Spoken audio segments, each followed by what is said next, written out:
எல்லாருக்கும் வணக்கம். நான் இங்கே பேச வேண்டிய விஷயம் ரொம்ப முக்கியமான விஷயம். முதல்ல இந்த ஜல்லிக்கட்டு போராட்டத்தின் வரலாறை சொல்லிடுறேன். 2006 pseudo fake animal organisations case போட்டாங்க. போட்ட உடனே பிஆர்ஐயா அப்படிங்கிற ஒரு டாக்டர் பி ராஜசேகர் இந்த கேஸ் அன்னையிலிருந்து ஒரு 10 வருஷ காலமாக தனியாக சிங்கிள் மேன் ஆர்மியாக ஃபாலோ பண்ணிட்டே வராரு. அவர் தான் வாதாடுறாரு தன் சொந்த சொத்துக்களை விற்று. அப்புறம் கார்த்திகேய சிவசேனாதிபதி 2012 இந்த ஆங்கிள் அப்படியே மாத்துறாரு. வீர விளையாட்டுன்னு போயிட்டு இருந்த விஷயத்த native breed preservation breeding science அப்படின்னு ஆங்கிளில் மாத்துறாரு. ஸோ இப்படி தான் இந்த போராட்டம் வந்துகிட்டு இருந்துச்சு அமைதியான வழியில்.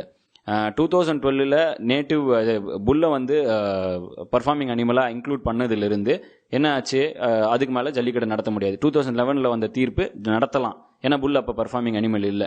இப்போ என்ன நடந்துகிட்டு இருக்கு, புல்லை பர்ஃபார்மிங் அனிமல்லேருந்து ரிமூவ் பண்ணால் சட்டப்படியே நம்ம இந்த கேஸை ஜெயிச்சிடலாம். இவ்வளோதான் இந்த விஷயம். ஸோ அமெண்ட் பிசி ஆக்ட் தான் நம்ம நோக்கம், நம்ம கொள்கை. இந்த போராட்டத்தில் ஒரு கொள்கை எல்லாம் போச்சுன்னா நம்ம தோத்துருவோம்.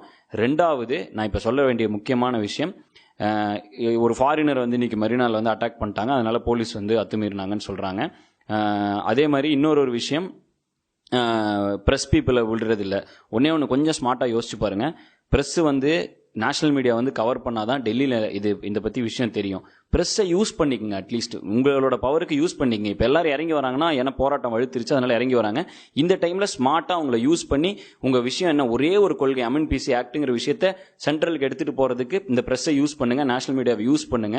ஸ்மார்ட்டாக யோசிங்க, வன்முறையில் மட்டும் இறங்கிடாதீங்க. ஏன்னா நீங்கள் வன்முறையில் இறங்கினா இவ்வளவு நாள் இந்த மாதிரி ஆட்கள் கஷ்டப்பட்டு 10 வருஷமா ஒருத்தர் கேஸ் நடத்திட்டு இருக்காரு, அவர் பண்ண எல்லா முயற்சியும் வீணாக போயிடும். அண்ட் இந்த டக்கருங்கிற ஒரு விஷயத்தை நாங்கள் எதுக்கு பண்ணோம்னா, இந்த ஆங்கில சிவசேனாதிபதி மாற்றினப்ப அண்ணன் மாத்துறப்ப நாங்கள் என்ன பண்ணோம், இதை வந்து மக்களுக்கு கொண்டு போய் சேர்த்தணும், கிராமத்தில் இருக்கிற பிரச்சனையை கொண்டு வந்து நகரத்தில் சேர்த்தணும். இந்த வீடியோ பண்ணோம்.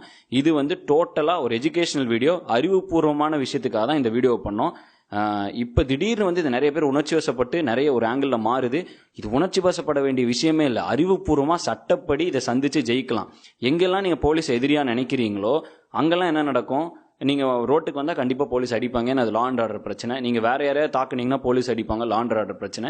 போலீஸ் வந்து நம்மளை விடவே கூடாதுன்னு நினச்சிருந்தா விடவே விட்டுருக்க மாட்டாங்க.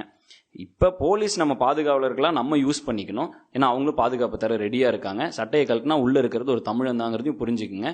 நம்மளுடைய எதிரி யாரு, இந்த கேஸ் எல்லாம் போட்டாங்க பார்த்தீங்களா, அந்த ஆட்கள் தான், இந்த ஃபேக் அனிமல் ஆர்கனைசேஷன்ஸ் தான் நம்ம எதிரி. அவங்கள தான் நீங்கள் டார்கெட் பண்ணுமே தவிர, எவ்வளோக்கு எவ்வளோ போலீஸை டார்கெட் பண்ணுறோமோ அவ்வளோக்கு அவ்வளோ அவங்க அங்கே ஒரு ஏசி ரூமில் உட்காந்து ஜாலியாக இந்த வீடியோலாம் பார்த்துட்டு இந்த கிளிப்பிங்லாம் பார்த்துட்டு சிரிச்சிட்டு இருப்பாங்க. நாங்கள் டக்கர் போட்டதும் ஒன்று தான், ஒரே விஷயத்துக்காக தான். அலங்காநல்லூரில் முதல்ல இந்த போராட்டத்துக்கு நாங்கள் தான் முதல்ல போய் அதை ஆரம்பிச்சுட்டோம். அதுவும் எதுக்குன்னா, நாங்கள் எங்கள் கொள்கையை பதிவு பண்ணதுக்கு தான் போனோம். நானும் பிஆர்ஐயா சேனாதிபதி எதுக்கு போனோன்னா, ஊர் பொதுமக்களுடன் அமைதி ஊர்வலம். எங்களுக்கு வந்து அமெண்ட் பிசி ஆக்ட் பண்ணி பர்ஃபார்மிங் அனிமல்லேருந்து புல்லை எடு, எங்களுக்கு ஜல்லிக்கட்டு நடக்கணுங்கிறதுக்காக தான் போனோம். அது திடீர்னு அங்கேருந்து வேற ஆங்கிள் அந்த போராட்டம் மாறிச்சு. பிஆர்ஐ எங்களை உடனே கிளம்பு, இது உணர்ச்சி வசமான போராட்டமாக மாறிட்டு இருக்குன்னு எங்களை அனுப்பிச்சு விட்டாரு. முடிஞ்ச மெரினாக்கு வந்து அதே தான் அட்ரஸ் பண்ண, அமைதியாக இருங்க, அப்போ தான் ஜெயிக்க முடியும்னு. நம்ம இப்போ உணர்ச்சி வசப்பட்டு அறிவுபூர்வமாக போராடாமல் விட்டுட்டோம்னா, ஒரு 10 வருஷ காலமாக இந்த மாதிரி ஆட்கள் உண்மையான ஹீரோக்கள் போராடிட்டு இருந்தாங்களா, அவங்களோட எல்லா முயற்சியும் வீணாக போயிடும். ஜல்லிக்கட்டு வரதுக்கான வாய்ப்பும் இல்லாமல் போயிடும். ஏன்னா நீங்கள் எவ்வளோ வன்முறையில் இறங்குறீங்களோ அவ்வளோ இந்த ஃபேக் அனிமல் ஆர்கனைசேஷன் பீட்டா இவங்களுக்குலாம் செம கொண்டாட்டமாக இருக்கும். ஜாலியாக அதை எவிடன்ஸ் எடுத்துக்கிட்டு இருப்பாங்க. அலங்காநல்லூர் நடந்ததும் அதே தான். அமைதி ஊர்வலத்துக்கு நடுவில் ஒருத்தர் காலை அவுத்து விட்டாரு. போலீஸ் வந்து எல்லாரையும் அடிச்சு விரட்டினாங்க. கொஞ்சம் யோசிச்சு பாருங்க, அந்த காலை யாராவது குத்தி இருந்துச்சுன்னா பீட்டா அதை அழகா வீடியோ எடுத்து அடுத்த வருஷம் ஜல்லிக்கட்டு விடாம பண்ணியிருப்பான். ஏன்னா அதை தான் அவங்க இத்தனை வருஷமா பண்ணிக்கிட்டு இருக்காங்க. ஏதோ ஒரு அசம்பாவித்தத்தை அழகா கேப்சர் பண்ணி அதை வேற மாதிரி ப்ரெசென்ட் பண்றது. இப்போ ரொம்ப நம்ம இருக்க வேண்டிய விஷயம். இப்போ நான் நேராக கோயம்புத்தூர் போயிட்டு இருக்கேன், மதுரையில் இருந்தேன். இப்போ இன்னைக்கு நேற்று சென்னை, நைட்டு சென்னை, இன்னைக்கு காலையிலேருந்து அடுத்து என்ன நேஷனல் மீடியா உள்ள கொண்டு வரதுக்காக சேனாதிபதி என்ன ட்ரை பண்ணிட்டு இருந்தாரு. அந்த வேலையில இருந்தோம். எல்லா வேலையும் விட்டுட்டு நீங்களும் எல்லா வேலையும் விட்டு போராடுறீங்க, நாங்களும் எல்லா வேலையும் விட்டு ஏன் இப்படிலாம் போயிட்டு இருக்கோம்னா, எல்லாரும் எஜுகேட் பண்றதுக்கு. இந்த வீடியோ பார்த்தீங்கன்னா உங்க பக்கத்தில் இருக்கிற நண்பனை எஜுகேட் பண்ணுங்க. நண்பா, நம்ம போராட வேண்டியது உணர்ச்சி வசப்பட வேண்டியது இல்லடா, நம்ம எஜுகேஷனலா நம்ம போராடணும்டா, கொஞ்சம் அறிவுபூர்வமா போராடணும்டா.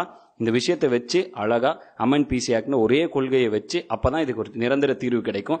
நமக்கு தேவை யாரும் சாவடிக்கிறது இல்லை, நிரந்தரமா ஒரு தீர்வு வேணும், ஜல்லிக்கட்டு வேணும். அதுக்கு let us remove bull from the performing animals அப்படின்னு சொல்லி அமெண்ட் பிசி ஆக்ட்னு சொல்லி ஒரே கொள்கையை ஒரே நோக்கத்தோடு ஃபோக்கஸ்டா அமைதியா போராடினா இதுக்கு நிரந்தர தீர்வு கண்டிப்பா உண்டு. எனக்கு புரியுது, எல்லாரும் ஃப்ரஸ்ட்ரேட் ஆகிறோம், நானே ஃப்ரஸ்ட்ரேட் ஆகிட்டு தான் இருக்கேன். இப்போ இங்கேருந்து கோயம்புத்தூர் போற வழியில் ஏதோ தோணும், அந்த மாதிரிலாம் நடக்கும். பட் என்னதான் இருந்தாலும் நம்மளோட நோக்கம் வேணும்னா அமைதியா இருப்போம், அமைதி காப்போம், அறிவுபூர்வமாக போராடுவோம், நிரந்தர முடிவை நோக்கி. ஜல்லிக்கட்டு வேண்டும். நன்றி, வணக்கம்.